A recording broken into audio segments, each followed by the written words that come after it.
General examination का next important part होता है हेड टू टो एग्जामिनेशन। ये लास्ट पार्ट है जनरल, हालांकि इसको मैंने सैम वाले वीडियो में डिस्कस किया है, लेकिन यहाँ पे चूंकि हेड टू टो एग्जामिनेशन बहुत बड़ा है तो यहाँ ब्रीफली हम डिस्कस करेंगे।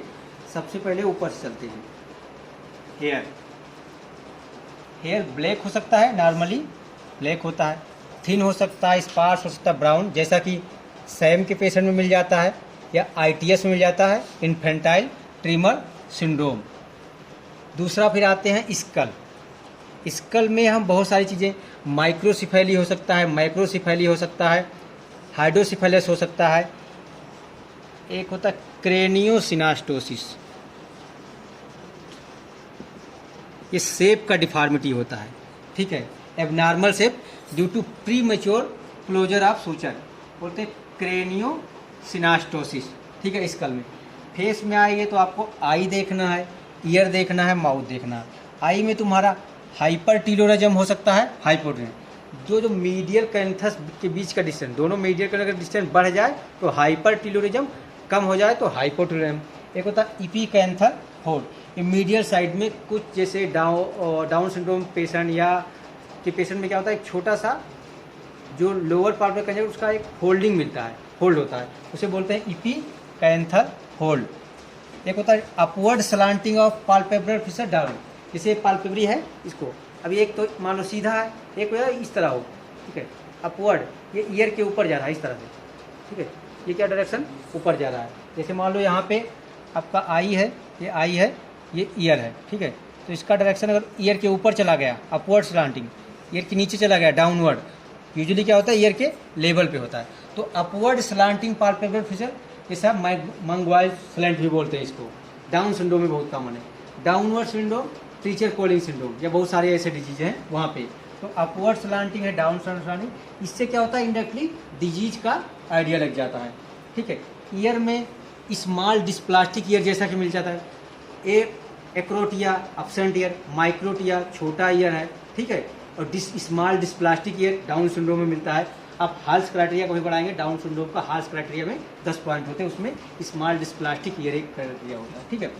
नेक्स्ट अगर माउथ में आपको बहुत सारी चीज़ें देखना, टीथ देखना है, टंग देखना है, गम देखना है, ब्लीडिंग तो नहीं है, टंग का मोमेंट देखना है, बहुत सारी चीज़ें, पूरा माउथ का एग्जामिनेशन करना है, टीथ है कि नहीं है, बहुत सारी चीज़ें हो जाएंगी। जैसे आप स्केल में होता, अगर जैसे न्यूबॉर्न है तो हमें कई सारे सिफल हेमेटोमा तो नहीं है, ठीक, कैपर सक्सीडेनम तो नहीं है, गैलिया सब गैलियल हेमरेज तो नहीं है, तो ये सारी चीज़ें अगर है तो वो, अगर ऐसे ऐसे डिस्कस करेंगे तो बहुत बड़ा हो जाएगा, ठीक है।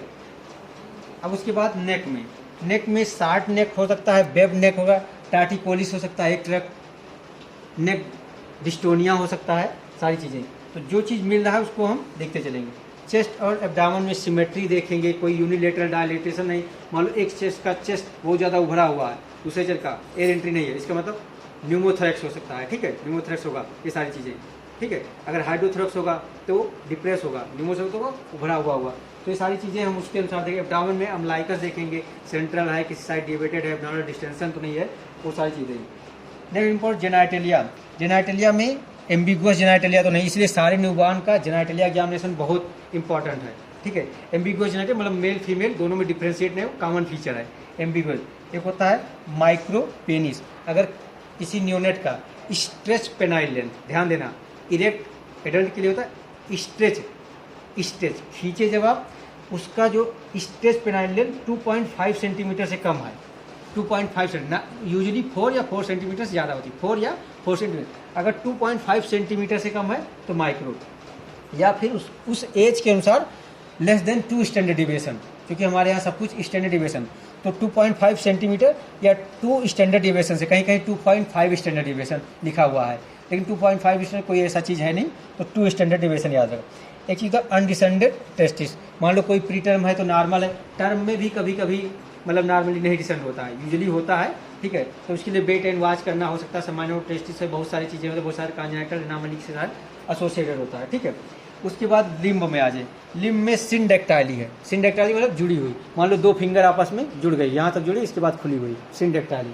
पॉलीडेक्टाइली, 5 की जगह 6 अंगूरी, 6 फिंगर हो, तो छांगुर बोलते हैं ना, बहुत सारे, यहाँ से छोटी सी निकली हुई थी, तो उसे बोले पॉलीडेक्टाइली, एक होता है क्लाइनोडेक्टाइली। क्लाइनोडेक्टाइली में क्या होता है, जैसे 1 2 3 ये मिडिल फिंगर या तो एब्सेंट होगा या बहुत छोटी होगी, और ये जो फिंगर होगी जैसे यूजली क्या स्ट्रेट है या बाहर की तरफ वो है इनवर्ड की तरफ, इनवर्ड कर्विंग होगी और ये छोटी होगी। जब ये खत्म हो जाएगी तो पूरी फिंगर इस तरह से हुई, इसे बोलते हैं काइनोडेक्टाइली। ये हार्स क्राइटेरिया का इंपॉर्टेंट पॉइंट है, डाउन सिंड्रोम में ये मिलता है। ठीक है, नेल में मैंने बताया था koilonychia, leukonychia. Koilonychia spoon shape nail, iron deficiency में। ल्यूको मैंने कहा बताया था सीएलडी में, सीएलडी बोले तो क्रोनिक लीवर डिजीज में मिलता है। ठीक है, और स्केलेटल सिस्टम का examination vitamin C vitamin D के बहुत सारे मैंने बताया था, craniotabes, frontal bossing, dental enamel का वो हाइपोप्लेजिया। ठीक है, उसके बाद pectus carinatum, Harrison sulcus, rachitic rosary, ankle और नूट का वो 10 पॉइंट बताए थे ना, तो वो सारी भी। उसी तरह विटामिन सी स्कर्बी का पेरियोस्टियल थिनिंग होता है। ठीक है, स्यूडोपाइनेलिसिस मिलता है, सब प्रेस्टेटिव वो होता है, बिमबर्गर फिनोमिना होता है ना। ठीक है, ये सारे बहुत सारे फीचर हैं विटामिन सी विटामिन। तो वो चीज़ जो तुम्हें डिफिशियंसी दिख रही है वो चीज़ बहुत सारी, जैसे मैंने टंग के लिए बताया था ना, एमआरपी टंग, मेजेंटा, रेड बीफी, ठीक है, पेनफुल टंग और बाल टंग। उसके बाद vitamin B2, B3, B10, B9 और B12, ये सारी चीज़ बताए थे। तो ये तुम्हारा ब्रीफ में हेड टू टू एग्जामिनेशन। अगर हेड टू टू हम आई डिस्कस करेंगे तो बहुत सारी चीज़ें हो जाते हैं, तो चीज़ हमको धीरे धीरे। तो आपका जर्नल एग्जामिनेशन समाप्त हुआ। अब हम आपका सिस्टमिक एग्जामिनेशन में मैंने CNS डिस्कस कर लिया है, रेसिपी, CVS और एब्डोमेन बचा है। हेलो गाइस, आज हम एक बेड साइड केस डिस्कस करेंगे, pellagra. This is typical case of pellagra. This child presented with chief complain of diarrhoea, 8 to 10 episode per day diarrhoea के रूप में प्रेजेंट किया। उसके बाद इसमें डर्मेटाइटिस भी है, देखिए ध्यान से, डर्मेटाइटिस भी है। ठीक है, तो डायरिया, डर्मेटाइटिस, डिमेंशिया हम चाइल्ड है तो 3D डिस्कस नहीं कर सके, डायरिया है, डर्मेटाइटिस है, और इसको कैसल्स नेकलेस, जो कैसल्स नेकलेस मिलता है पेलाग्रा में, वो डेवलप होना स्टार्ट हुआ है। जब मैंने इसका विटामिन B3 लेवल कराया तो इसमें नियासिन डिफिशियंसी भी मिल रहा है। तो this is typical case of pellagra यानी vitamin B3 deficiency. Thank you, धन्यवाद।